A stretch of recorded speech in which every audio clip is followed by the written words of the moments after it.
Hello everyone, कैसे हैं आप सभी। पिछली वीडियो में हमने स्टार्ट किया था नया टॉपिक जिसका नाम है needs of pre service teacher education program.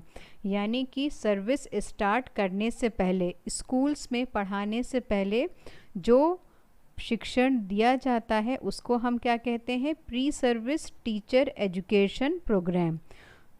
तो इस तरह के प्रोग्राम्स के लिए की क्या ज़रूरत है, क्यों टीचर को स्कूल्स में जाने से पहले, किसी भी इंडिविजुअल को स्कूल में जाने से पहले क्यों ट्रेनिंग लेनी चाहिए, या फिर इसका हम कह सकते हैं दूसरा टॉपिक हो सकता है कि objectives, what are the objectives of pre service teacher education programme.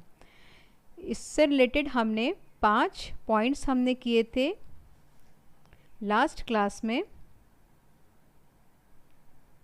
आज हम कंटिन्यू करेंगे आगे के पॉइंट्स को। तो पहला आज का पॉइंट है to help teachers for the evaluation of attitudes, values, habits, hobbies in addition to the conceptual and pedagogical aspects through appropriate quantitative as well as qualitative parameters. उचित मात्रात्मक और गुणात्मक मापदंडों के माध्यम से वैचारिक और शैक्षणिक पहलुओं के अलावा दृष्टिकोण मूल्यों के लिए शिक्षकों की मदद करना। ओके, तो यहाँ पर टीचर्स को, जो हमारे वुड बी टीचर्स हैं, जो प्यूपल टीचर्स हैं, उनको सिखाया जाता है कि किस तरह से हम बच्चों के एटीट्यूड्स का एवैल्यूएशन करें, उनके मुँह का मूल्यांकन करें कि उनका एटीट्यूड पढ़ाई की तरफ कैसा है, टीचर्स के प्रति उनका कैसा एटीट्यूड है, अपने क्लास फेलोज़ की तरफ उनका क्या एटीट्यूड है, उन बच्चों की क्या वैल्यूज़ हैं, इसके अलावा उनकी हैबिट्स क्या हैं, हॉबीज़, क्या अच्छी हैबिट है, क्या बुरी हैबिट है।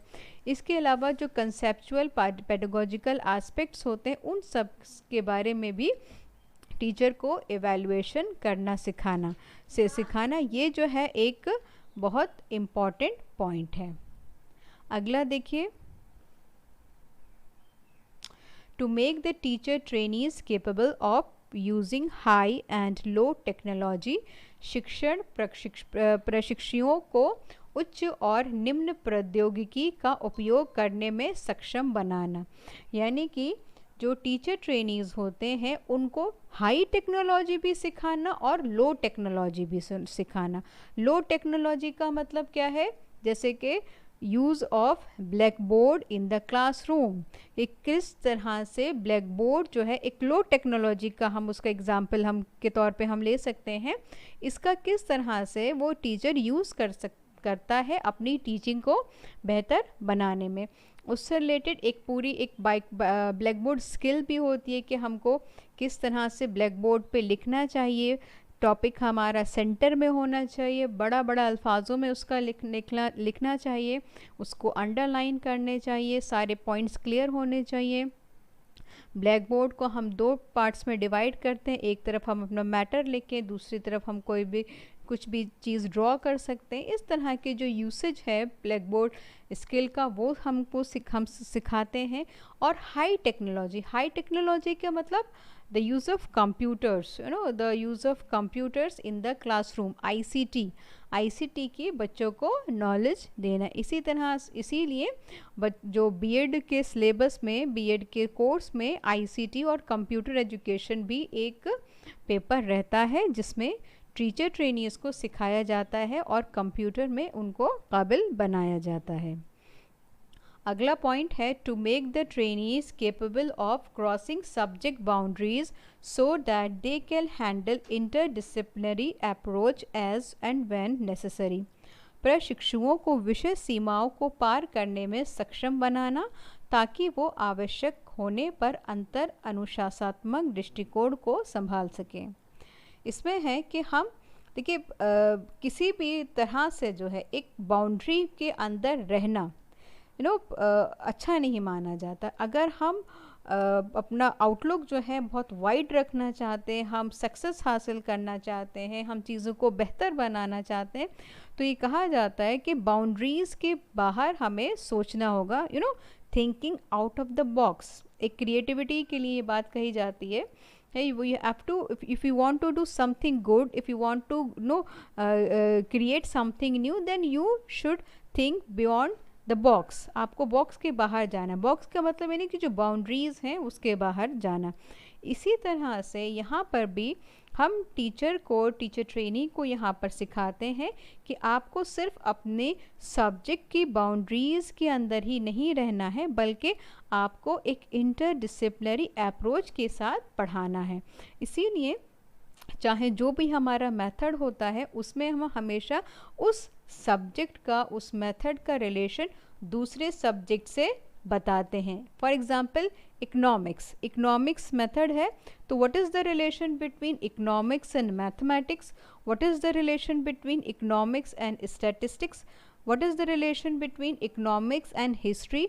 इसी तरह से हिस्ट्री हो गया, इंग्लिश हो गया, मैथमेटिक्स हो गया, साइंस हो गया, सारे सब्जेक्ट्स का एक दूसरे से रिलेशन बताया जाता है ताकि टीचर को जो है वो सारे सब्जेक्ट्स की अच्छी जानकारी हो और वो एक इंटरडिसिप्लिनरी अप्रोच के साथ वो पढ़ा सके. आगे बढ़ते हैं. To make the teacher trainees capable of using multi-directional teaching programs focus on many interactions. शिक्षक प्रशिक्षुओं को बातचीत पर केंद्रित बहुदिशात्मक शिक्षण कार्यक्रम में सक्षम बनाना. ठीक है, तो यहाँ पर क्या है, टीचर्स को, टीचर ट्रेनीज को किसके लिए में केपेबल बनाना है, वो मल्टी डायरेक्शनल टीचिंग प्रोग्राम्स में. देखिए, मल्टी डायरेक्शनल टीचिंग प्रोग्राम्स का क्या मतलब है कि यहाँ पर जो डायरेक्शंस है, डायरेक्शन किस चीज़ की, दिशा किस चीज़ की, इंटरैक्शंस की. तो इसमें क्या है, 3 तरह के इंटरैक्शंस होते हैं, 3 तरह के डायरेक्शनल इंटरैक्शंस होते हैं. ओके, जैसे डायरेक्शन का मतलब क्या है, like going north to south, east to west, है ना. तो ये क्या हमने बताया, ये डायरेक्शंस बताए कि नॉर्थ से साउथ पे जा रहे हैं, ईस्ट से वेस्ट में जा रहे हैं. इसी तरह से यहाँ पर भी हम डायरेक्शंस बताएंगे, दिशा बता रहे हैं. 3 तरह की दिशा होती हैं इंटरैक्शंस की, क्लासरूम इंटरैक्शंस की 3 तरह की दिशा होती हैं. पहला होता है टीचर टू लर्नर, यानी टीचर और टीचर से लर्नर की तरफ इंटरेक्ट करना, यानी टीचर अपनी बात को लर्नर से कहे. ओके, टीचर की बात लर्नर तक जाता. दूसरा होता है इसी का opposite, learner to the teachers. Okay, यानी कि लर्नर जो है वो इंटरेक्ट कर रहा है टीचर से, वो मुखातिब है किससे, टीचर से. वो उसके आंसर्स कर रहा है, वो क्वेश्चंस कर रहा है, वो अपना पार्टिसिपेशन क्लासरूम डिस्कोर्स में कर रहा है. इसी तरह से तीसरा कौन सा होता है, लर्नर टू लर्नर, यानी कि बच्चे जो होते हैं वो आपस में एक दूसरे के साथ भी इंटरेक्ट करते हैं, वो भी आपस में एक दूसरे के साथ सीखते हैं. तो यहाँ पर कितने तरह की डायरेक्शनल ऐप टीचिंग प्रोग्राम्स हम देखी, 3 तरह की. There are 3 types of multi directional teaching programs. और इस तीनों चीज़ों में हमें अपने टीचर ट्रेनीज़ को केपेबल बनाना है, यानी उनको बताना है, उनको समझाना है कि जब आप क्लासरूम में जाएंगे तो आपको कोई एक अप्रोच के साथ नहीं बल्कि तीनों अप्रोच के साथ मिला के जो है आपको क्लासरूम में टीचिंग करनी है. Teacher to learner, learner to teacher, as well as learner to learner. इस तरह से क्लास में इंटरेक्शंस बच्चों के बीच में होना चाहिए. Last one is to make the teacher trainees capable of facing the challenges of globalization in the education sector. शिक्षक प्रशिक्षुओं को शिक्षा क्षेत्र में वैश्वीकरण की चुनौतियों का सामना करने में सक्षम बनाना. अभी ग्लोबलाइजेशन का दौर है, चीज़ें जो हैं बहुत तेज़ी से ना चेंज हो रही हैं, especially in the field of digital in the field of digital area. Digitalisation में बहुत ज़्यादा चेंज हो रहा है, बहुत फास्ट से चीज़ें चेंज हो रही हैं. अभी आप देखिए you are in the first year और अभी आपने ब्लैक बोर्ड पे भी लिखना नहीं सीखा था कि आपको अब बताया जा रहा है, अब आपको उसमें चीज़ें समझाई जा रही हैं, आपको उस चीज़ें समझ में आ रही हैं कि कंप्यूटर पे, इंटरनेट पे डिजिटली जो है आपको कितना केपेबल होना ज़रूरी है, ताकि कभी भी किसी भी तरह का कोई भी चैलेंज आ जाए, जैसे भी कोविड-19 का एक चैलेंज हम लोगों के सामने ने आ गया है, तो इसके हिसाब से टीचर को अपने आप को चेंज करना है। तो इसलिए ये हमें अपने टीचर ट्रेनीज़ को ऐसा बनाना है कि जैसे जो भी ग्लोबलाइजेशन में जो चेंजेस आ रहे हैं, जो जो फास्ट चेंजेस आ रहे हैं, उसमें हमारे जो टीचर्स हैं, जो टीचर ट्रेनीज़ हैं, वो खड़े रह सकें, उसमें जो उसमें आगे बढ़ सकें और चीज़ों को एक पॉजिटिव वे में अपना सकें।